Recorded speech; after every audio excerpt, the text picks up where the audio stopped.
First of all, let me thank the organizer for the invitation to give this presentation. The title I was been given, it's rather interesting. It's the way to speak about the interaction and the collaboration between vascular physician and therapist. I think it's a very important theme, because indeed nowadays modern medicine, interprofessionality and collaborations among different specialties is extremely important in the management of the patients. And I think the more the collaboration, the greater the success. What I decided to do in this next minutes is to give you an overview on how we interact with the therapist in our division of angiology in the Lausanne University Hospital in Switzerland. And I took a few examples of diseases, the way we manage them, the way we handle it, and at which point in the process of patient management. When we speak about vascular medicine, one has the tendency to think only about the arteries. But of course, when we speak about vascular medicine, it's all the vessels that are implicated, and that is the lymphatics, the arteries, the veins, and the microcirculation. And I must say that interprofessionality or collaboration with our colleagues therapists does take place for the management of any of these diseases. Today, I'm just going to give you an example of some lymphatic disease, some arterial disease, and I will touch also a few words on lipedema. So I start with lymphedema. Lymphedema, of course, you all know it's a disease of the lymphatic vessels. It's a chronic disease. This is an important information that touches about 5 million patients in Europe and the United States. It's often occurring following treatment of cancer. And if we look only at one of the most frequent cancer, breast cancer, we see that 1 out of 5 women are affected by lymphedema. The notion it's a chronic disease is important because it goes on the same side as the fact that currently there's no curative disease treatment for lymphedema. Therefore, we are obliged to take care of these patients in terms of their symptoms, of the quality of life, their function, and that for the whole length of their life.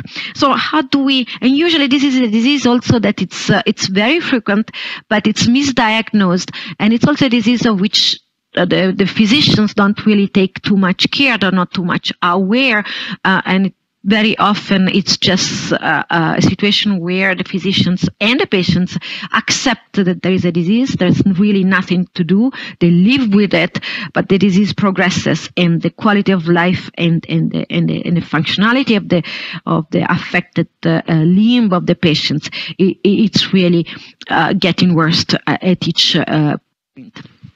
So what we decided to do in our vascular medicine, because of all these reasons, because of lack of awareness, and because of lack actually of a place where there will be some specialists taking care in a holistic way of this disease, we set up a consultation of lymphedema. And we decided to have this consultation together with a vascular physician and a physiotherapist. So therefore, we have weekly specialized interprofessional consultations, and we have also weekly consultation for malformation and rare vascular diseases, where we see the primary lymphedema in this context.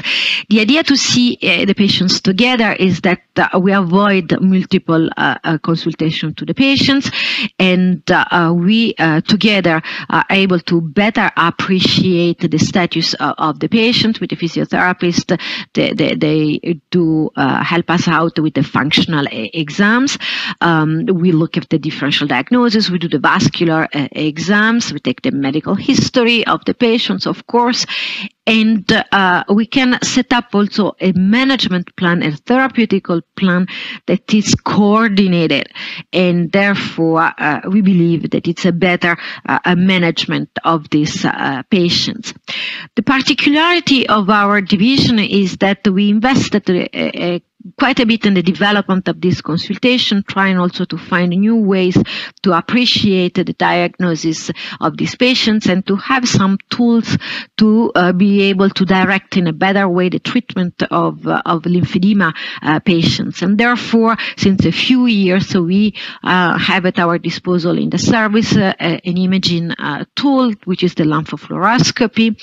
And this is something actually that was brought up in our division by a physiotherapist, Didier Thompson, and it's one of our patients that actually gave us the money to be able to buy this imaging. And this is just to show you how the interaction between the physician, the therapist, and the patient, it's very important and can bring also some solutions that are important for the management of these patients. So I want to give you an example of the lymphofluoroscopy.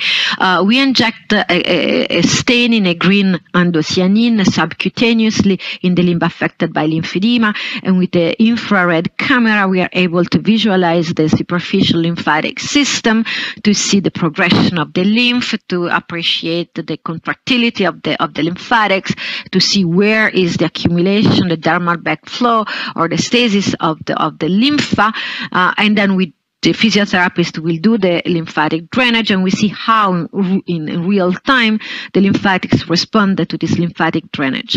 The particularity in our division is that it's the physiotherapists that are together with the physicians and the nurses that are participated in doing actually the exams and in the interpretation. So what you see here in the video, you have a lymphedema on the left foot, you have a normal right foot. We injected the staining, and if we concentrate on the right one here where it's normal, you see that there is a nice uptake by a lymphatic vessel and progression towards the veins, while on the other side where there is the lymphedema, you see a big stasis of all this accumulation of this staining, suggesting that there is a lymphatic dysfunction.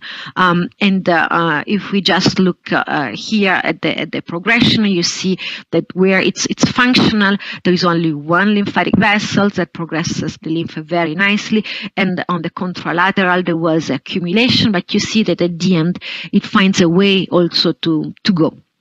So what we do at the end of the exams, what the physiotherapist does, it also draws on the skin of the patients the map of the lymphatics, and this is we take pictures, and this is something that we use to send also to the physiotherapist of the patients to show which would be the best way to drain the patient, and to see if there are some other drainage lymphatic vessels that were not in an anatomical way, that it's not the usual one, after which maybe the therapist did not really think about. I will show you an example of a real management of a patient in a minute. So, at this stage of the diagnosis, we have really multidisciplinary interprofessional consultation where our physiotherapists come in and play a major role. And then we have, of course, we establish the treatment plan for these patients. And we do it together with our physiotherapists. And then we have the outpatient treatment clinic in our division where we have the physiotherapists that take actually care of the patients with the physical treatment, and together in conjunction with the vascular physicians, they call us while they do the treatment if there is any problem, and we are able in real time to solve the different issues, because we work in the same place and tightly in a collaborative way. We set up also a few years ago a unit of hospitalization for lymphedema, because we realized that some of the lymphedema that were advanced or difficult to treat in an outpatient setting needed a more intensive treatment. So we have a few beds where we hospitalize the patients with lymphedema, and our physiotherapists take care of these patients twice a day with manual lymphatic drainage, the multi-layer bandages, and then at the end of the hospitalization period we take the measures in order to be able to prepare the appropriate compression stockings. So in phase of treatment, obviously the physiotherapist play a major role, the idea is really to have a comprehensive treatment of our patients with an intensive phase, a stabilization phase. We are much in discussion also with our colleagues from the plastic surgery, and we discuss the patients' cases in a multidisciplinary way in order to take at the end the best decision for their treatment. Better how this patient was doing. Sorry, I have a problem with. And to see if there was some advice that we could give to the physiotherapist in charge of the patients. So this is, you see here on the right panel, you see the lymphofluoroscopy, and this is the arm, and you can see all these white spots. It's because there is a dermal backflow in the forearm, in the arm, and also in the breast, and you see it in the lower panel. There is this accumulation of lymph, and you see here in the picture where we draw on the skin of the patients all the different problems that we saw, but we also draw the draining lymphatic vessels. They should be privileged in the treatment from the physiotherapy. So we send these pictures to the physiotherapist, and we make a proposal of therapeutical together with our physiotherapist. And we, for example, in this case, we propose to prioritize homolateral supraclavicular and parasternal lymph nodes for the breast, and to do an adequate compression. So this is the way we work together with the physiotherapist in lymphedema patients, and this is very interesting because we ask also our therapist to teach the young angiologists about the imaging, about how to diagnose the lymphedema, how to appreciate the clinical status, and also to interpret the lymphofluoroscopy, or to practice the bandages and so on. So it's really a tight collaboration that goes not only on the clinical management of the patients, but also about education, and participates the therapist also in some research programs. So the aim of working together in lymphedema is to have really comprehensive management of the patient, to be able to optimize in a rapid way the management of these patients, to ensure also an adequate mid-term, long-term follow-up, and also working together, it's a way to enhance the knowledge of the physician, but also to enhance the knowledge, to induce some kind of development also in techniques of our physiotherapists, and overall to increase awareness, strengthen research on lymphedema. So the second issue I wanted to talk to you, where we collaborate with therapists, is peripheral artery disease. Peripheral artery disease is usually secondary to atherosclerosis. There is atherosclerotic plaque in the arteries. They can induce some stenosis or occlusion. So therefore, there is a less perfusion of the limbs, and that translates in patients that have pains while they walk, what we call the intermittent claudications. So it means that a patient with peripheral artery disease that affects mainly the lower extremity is a patient that has difficulties to walk and has impaired walking abilities. Is also some functional impairment in terms of going up the stairs, in sitting, down the stairs, and everything. And this manifestation of the arterial disease is what really drives the decrease in quality of life of our patients. And we know also that the more there is the intermittent claudication, it has also prognostic value in terms of increased cardiovascular events and worsening of limb events. So how do we manage the patients that have peripheral artery disease that are symptomatic with intermittent claudication? Of course, we take care of all the risk factors. Of course, we give drugs. Of course, we tell them to eat in a better way, to stop smoking. But physical exercise does play a major role in this setting. And all the international guidelines now, they say that these patients should receive exercise therapy from the beginning, and especially in the form of supervised exercise training. So supervised exercise training programs are really considered one of the most effective non-invasive therapy and should be proposed to all the patients with peripheral artery disease. Up in our division, supervised exercise training program, and we did it with the therapist. We don't work with the physiotherapist for the exercise, but we work with specialists of exercise and physiology of exercise.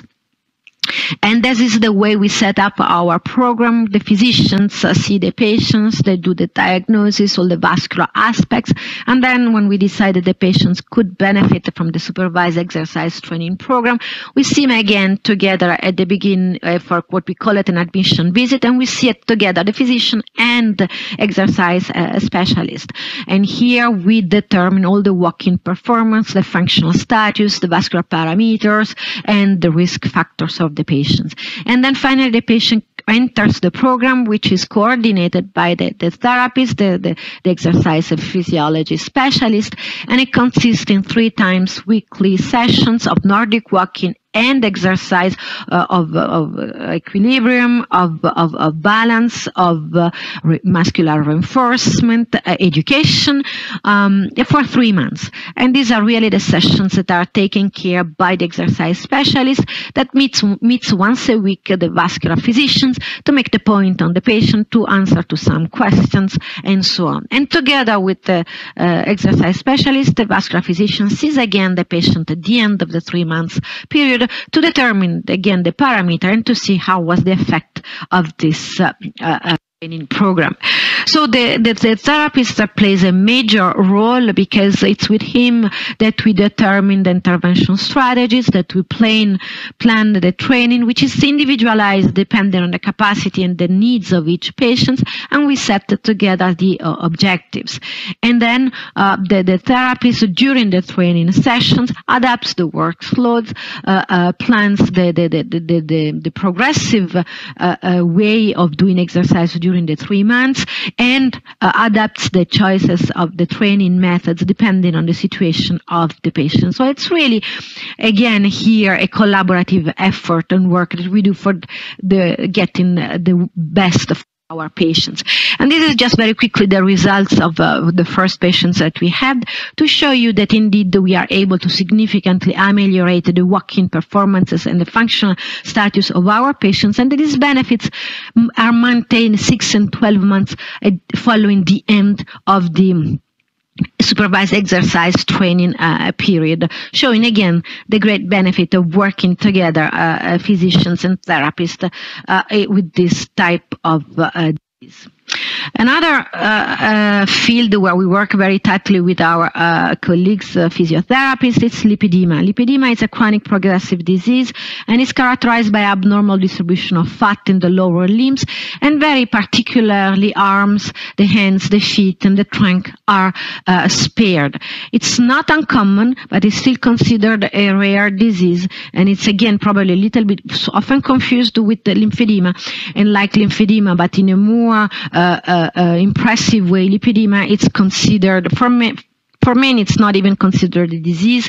Patients are not really taken care of. There is absolutely no awareness and very little management of this So this is a disease that is mainly characterized by pain. The patients have a spontaneous pain that is aggravated when you touch them, and it also translates as a feeling of heaviness and fatigue of the affected limbs. They get easy bruising. No matter what kind of diet they do, they lose weight everywhere but not where it's accumulated.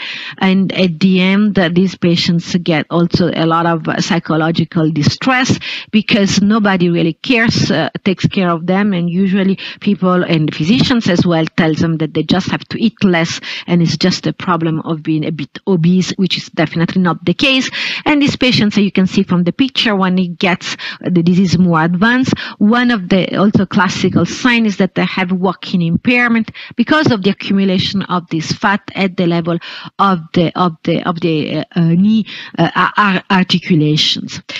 We know is that this type of disease in the more advanced stages, you can have also a lymphatic dysfunction that allows to say that this the case is more severe. So we also applied to lipedema patients the lymphofluoroscopy exams, and here also we do it together with the physiotherapist.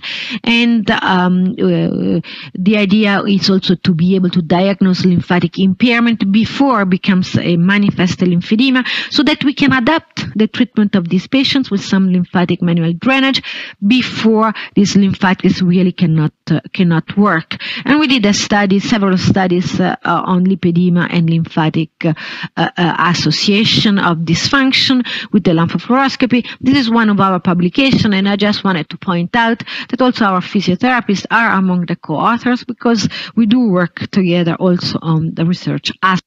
And we hope also to be able to stabilize a little bit of the edema and to have a slowing of the progression of the disease.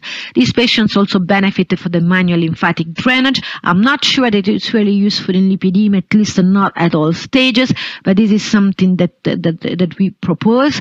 Definitely compression is the best way to go, but we also have some advice on pain, and we usually use the auto-hypnosis acupuncture, because the pharmacological treatment of pain in these patients, it doesn't really work. And if the conservative treatment doesn't work, then disease progresses. We can discuss with the patients about the liposuction, knowing that again this is not a curative treatment, but will allow to reduce the volumes and especially have an effect on pain, but the patients will have to continue to have the compression and the manual lymphatic drainage. So again, here we see the patient together with the physiotherapist, and the idea is to try to adapt also this compression in the best way and the best tolerated way of our So very quickly and very briefly, maybe in a very superficial way, what I tried to show you is how for several vascular diseases we learned to work together with the therapist. And here I made just a scheme because I think it's valid for all the vascular diseases. You have the patients, you have the vascular physicians, and of course sees the patients, makes the diagnosis, all the vascular exams. We have a biological workup, we start the treatment, but we work in close collaboration with the physiotherapist, with the nurse, and the physical activity specialist, and each one has a competencies to evaluate the patients, to contribute to establishing a management and a treatment plan that is the best adapted to the patients and allows also to give the best advice and tools to follow the patient to the treating physicians. And in terms of exercise, you see that we have the exercise for the arteries, but we are setting up also the exercise training programs for the patients with lipedema, with lymphatic disease, or with venous disease. So my last two slides is to tell you that because we learned to work together and we saw there was a lot of need for the patients with lymphedema, we created an association which we called it Lympho-Suisse, and the aim of Lympho was really to promote, improve the care of patients suffering from lymphedema, to facilitate their access to care, and to promote the awareness and to teach as best as we can physiotherapists to take care of lymphedema patients. Because in the association it's composed of physicians, physiotherapists, nurses, patients, and the idea is to have always a group of angiologists and physiotherapists as much as possible in the different region of our French-speaking part of Switzerland, so that there is in any place a group of people that are competent in taking care of these patients. And the aim of Lympho-Suisse is to foster this collaboration, to form the people, to form the therapists, to form the vascular physicians, and to increase this awareness so that we can really better take care of these diseases in the patients. And I think it's a very good example of this interprofessional collaboration. And I thank you very much for your attention. Dear Dr. Mazzolai, thank you very much for this very nice presentation. I think we all agree that the collaboration is very important. Unfortunately, I think some of us, also of the doctors treating patients, are not really aware about all the possibilities and what the physicians, the physiotherapists can do and how to collaborate. And I think your system of collaboration is a very good input on that. One question, how can you make sure, because let's think about lymphedema, for instance. There is the wide spectrum of things the physiotherapists can do, and how can we transfer this knowledge better to the physicians who are treating the patients and who could have a better insight in the possibilities to cooperate? Yeah, this is a very good question, and it's a real problem. I think the key is education. We do a lot of training also for physicians, and we give talks and practical workshops shared with the physiotherapist. So it's always a team that gives also the information. And I think this is very important that the physician hear what the physiotherapist needs also to know from the vascular physicians to better treat the patients, and vice versa. Because these patients, we need also to accompany them for compliance. So it's very important that both the physician and the physiotherapist share a common therapeutical project. And I think the key word here is education, and to have shared seminars and practical workshops. Mm-hmm. Thank you very much. There's a question from Gabriele Ferber, please. Just 2 comments. Thank you very much for this lovely presentation. Of course, I must contradict because you said diet doesn't affect lipedema at all. So that is where I don't agree with you on the whole. But what I think is really interesting and important is the study you showed with the ICG lymphography, showing that lymphatic capacity transport deteriorates with the duration of the disease, of the symptoms, and it doesn't correlate with either volume or obesity or stage of the lipedema, and that is very important. It's the duration of symptoms, and in that respect, it confirms what Brauer and Brauer showed years and years ago. I can't remember when, beginning of the 2000s, I think.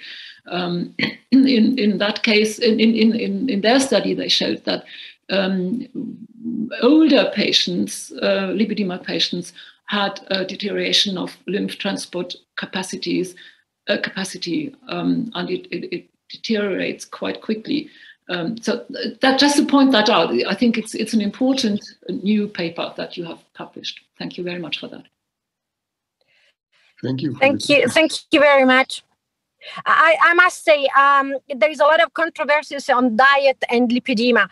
What I meant is that a diet by itself will not help the lipedema, but it's very important for this patient to keep a stable weight. Now there are a few papers where they show that some components of nutrients might play a role, but we still have absolutely no evidence. So what I wanted to make the point is that we should not tell our lipedema patients they should just eat a special diet less and to lose weight. Some antioxidants, some other of these components, they might play a role in the future, and there are some research. So I think what we really need to do is really a lot of research on the field. Mm-hmm. I think the aspect of deterioration of lymphatic transport function is quite interesting. Do you think this is the reason for that is a long-term overload of the lymphatic system? Because the lymphatic system can transport much more volume, as you know, of course, than normal. But if you have a long-lasting overload of volume for many decades, that might very well lead to dysfunction also. We see something like that also in the venous system, where you have a big varicose veins, for instance. After time, you have also a deterioration of the deep venous system with reflux and dilatation because of the volume overload. Maybe we have these effects also in the lymphatics and lipedema. I don't know, but you might know better. Yes, I think this is absolutely probably one of the reasons, because now we continue to do this lymphofluoroscopy to all our lipedema patients, and I can tell you that in the early stages we almost never see a lymphedema deterioration in the transport, and we see it in some older stages and everything. So yes, I think it's a functional problem, and it's mainly due to overload. That's why it's interesting also maybe to come up with some treatment in a way that we can prevent also this overload. And I think we still know little about the role of lymphatic manual drainage in the treatment of lipedema. And that's why we need to study more the lymphatics in this disease. But probably it's a problem of functional overload, but still a lot of research to be done. Thank you very much.